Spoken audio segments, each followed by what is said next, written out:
welcome to Gaining Vision. I'm Melanie. Thanks so much for clicking. To my returning subscribers, thank you for your continuous love and support. If you're new to the channel, welcome. Please feel at home. If you like my content, please hit subscribe, like, and share. But if my content's not for you, that's okay. There are plenty of channels out there and I encourage you to check them out. On this channel, I want to hear your perspectives and I want you to drop them in the comments below. But please, no insults. We have no time for that. Politics is a complicated topic. There are many similarities, yet differences across the globe.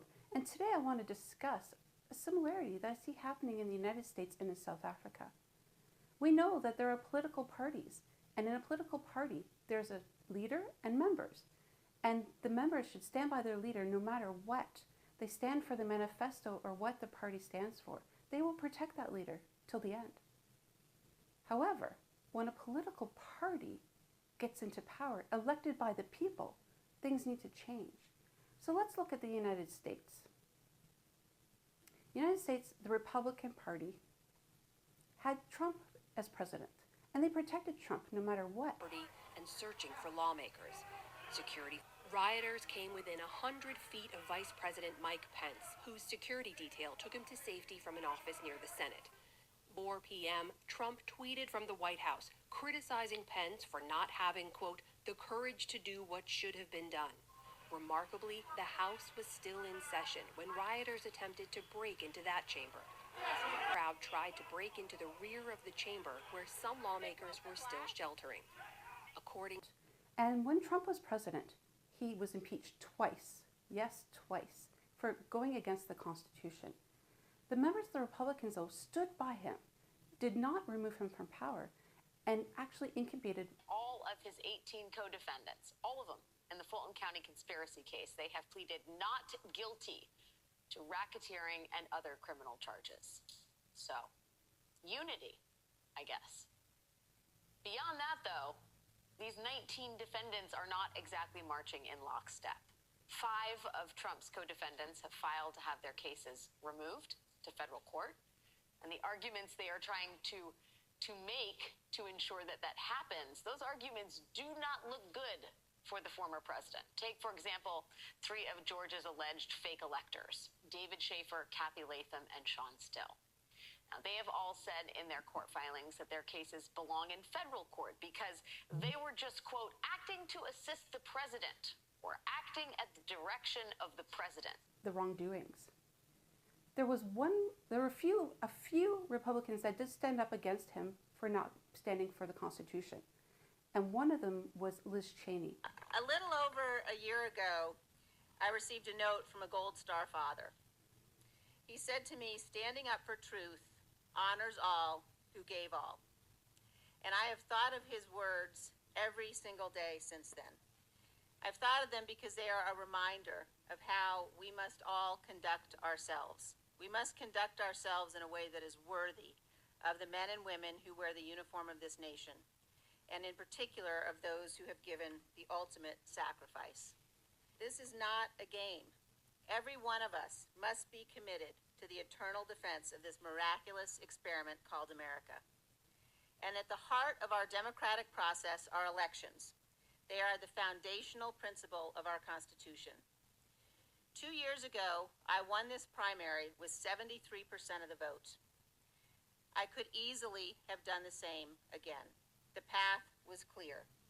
But it would have required that I go along with President Trump's lie about the 2020 election.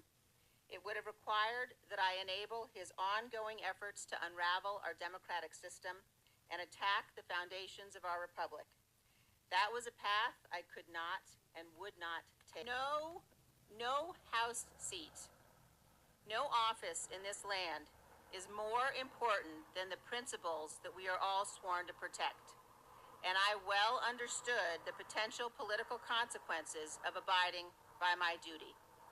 Our republic relies upon the goodwill of all candidates for office to accept honorably the outcome of elections. The great and original champion of our party, Abraham Lincoln, was defeated in elections for the Senate and the House before he won the most important election of all. Lincoln ultimately prevailed, he saved our Union, and he defined our obligation as Americans for all of history. Speaking at Gettysburg of the great task remaining before us, Lincoln said that we here highly resolve that these dead shall not have died in vain, that this nation, under God, shall have a new birth of freedom, and that government of the people, by the people, and for the people shall not perish from this earth. As we meet here today remains our greatest and most important task. Most of world history is a story of violent conflict, of servitude and suffering. Most people in most places have not lived in freedom. Our American freedom is a providential departure from history. We are the exception. We have been given the gift of freedom by God and our founding fathers. It has been said that the long arc of history bends toward justice and freedom. That's true, but only if we make it bend. Today, our highest duty is to bend the arc of history, to preserve our nation and its blessings, to ensure that freedom will not perish, to protect the very foundations of this constitutional republic. Recognition that this was a line that must never be crossed. A tragic chapter in our nation's history to be studied by historians to ensure that it can never happen again. But instead, major elements of my party still vehemently defend those who caused it. At the heart of the attack on January 6th is a willingness to embrace dangerous conspiracies that attack the very core premise of our nation, that lawful elections, reviewed by the courts when necessary and certified by the states and electoral college, determine who serves as president. If we do not condemn the conspiracies and the lies, if we do not hold those responsible to account, we will be excusing this conduct, and it will become a feature of all elections. America will never be the same.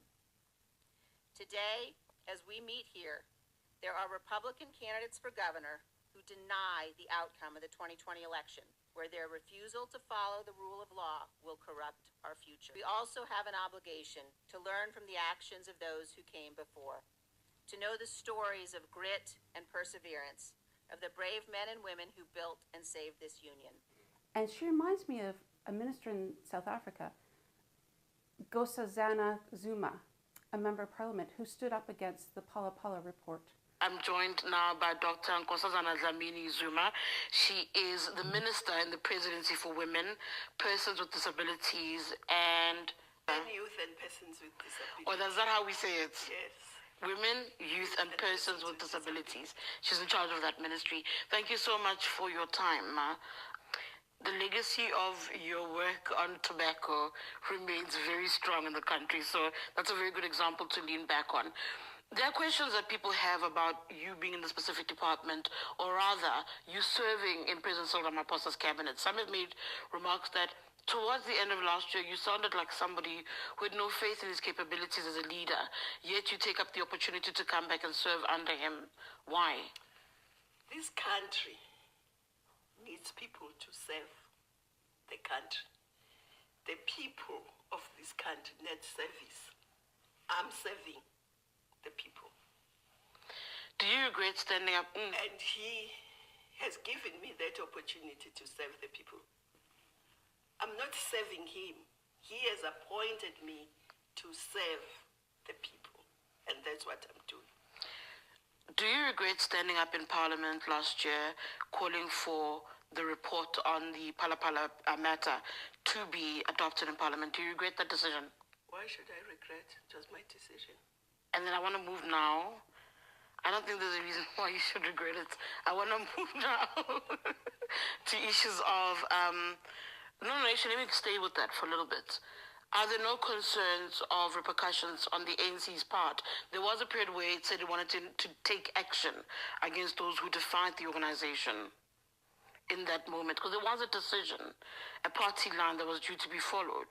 Well, ask the people who are leading the ANC who said that. I didn't say it. Are you not worried that there might be repercussions on your end? Well, if you take a decision and you believe that you are right and your conscience is clear about it, you you would be willing to take whatever comes. States now, after Donald Trump finished his term, he's out of power. He's now been indicted for 4 indictments. Where are the members of the Republican Party alongside of him being charged for going up against the Constitution? For joining us this hour. And all of his 18 co-defendants, all of them in the Fulton County conspiracy case, they have pleaded not guilty to racketeering and other criminal charges. So, unity, I guess. Beyond that, though, these 19 defendants are not exactly marching in lockstep.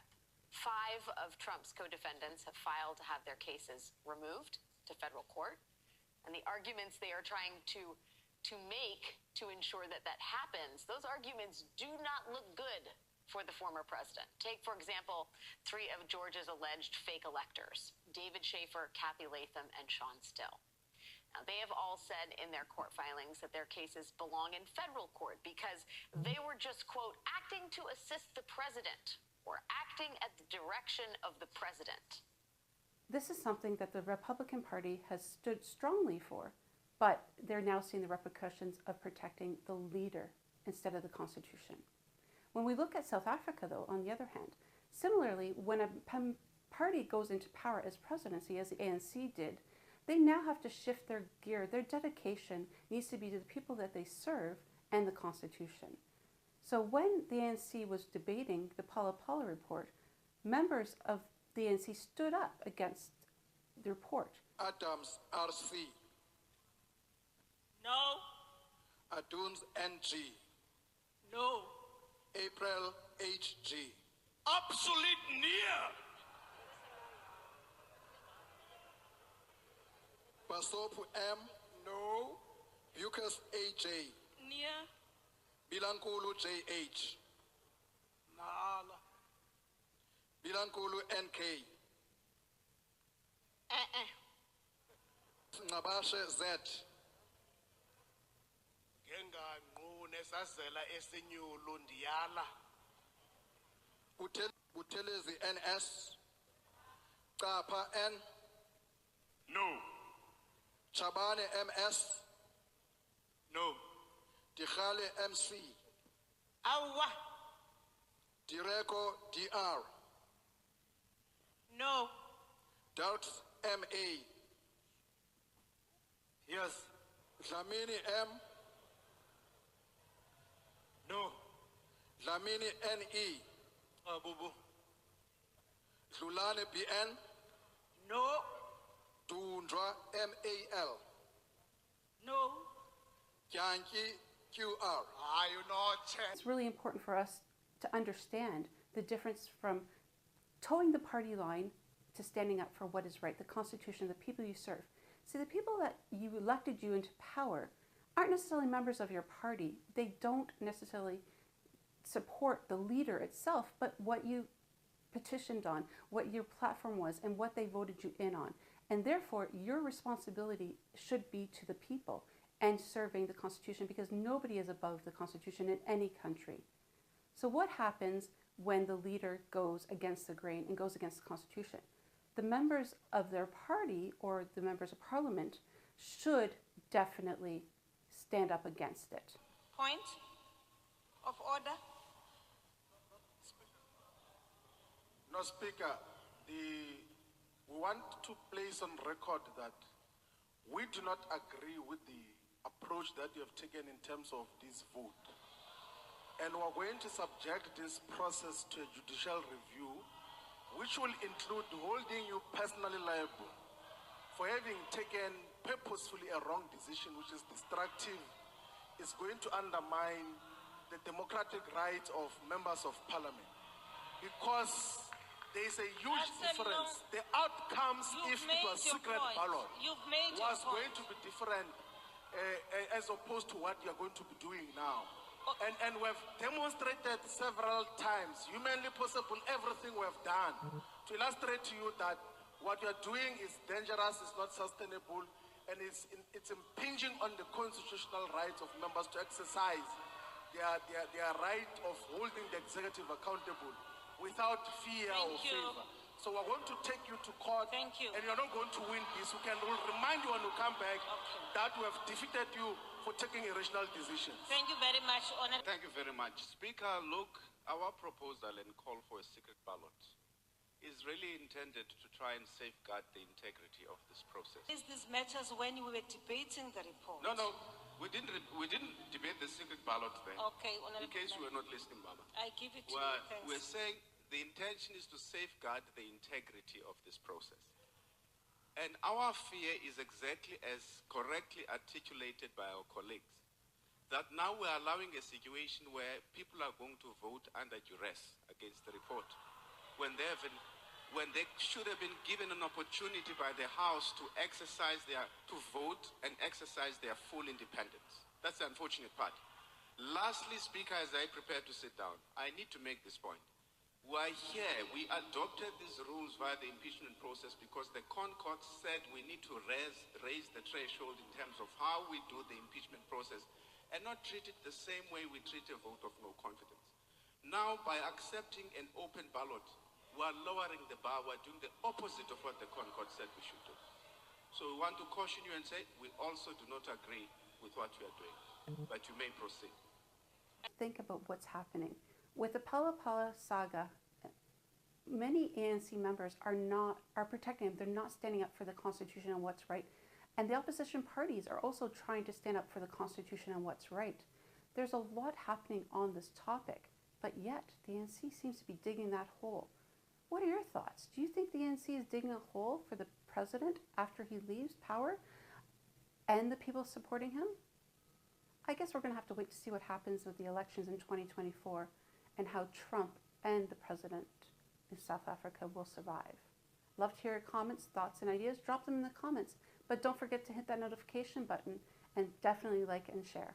Until next time, we'll see you later. Bye.